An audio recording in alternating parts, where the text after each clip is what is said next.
நீ சென்னை பையில மன்னார்குடி எனக்கு வந்துட்டு நீ அதாவது இங்க செலிப்ரேஷன் ஒண்ணு இருக்கும் கரெக்ட் தான் ஓகே. எனக்கு ஊர் சைடு சொல்லு. ஃபர்ஸ்ட் அப்பதான் நான் பார்க்குறேன் ஒரு 4 பொண்ணுங்க அப்புறம் ஒரு ஃபேமிலி வந்திருக்காங்க மன்ற ஷோல.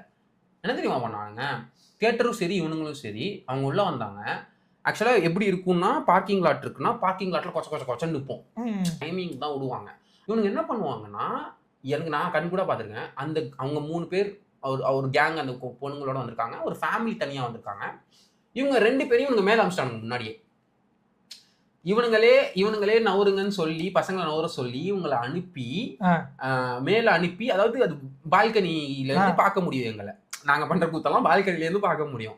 இவங்க என்ன பண்ணாங்க, முன்னாடியே போய் அவங்கள உட்கார வச்சிடலாம்னு சொல்லி தியேட்டர்கிட்ட சொல்லி தியேட்டர் அவரும் ஓப்பன் பண்ணி அவங்க அண்ணாவும் ஓப்பன் பண்ணி இந்த ஃபேமிலியும் இந்த செட் ஆஃப் கேங் அந்த கேர்ள்ஸ் 3 பேர் அந்த கேங்ல அந்த 2 பசங்க போல இருக்கு, அவங்க யாரு என்னன்னு யாருக்குமே தெரியாது. அவங்க வந்தாங்க பண்ணானுங்க. எனக்கு பார்க்கும் போது ஒரு மாதிரி பயங்கர ஹோல்சம்மா இருந்தது, ஒரு மாதிரி நெகிழ்ச்சியான இது.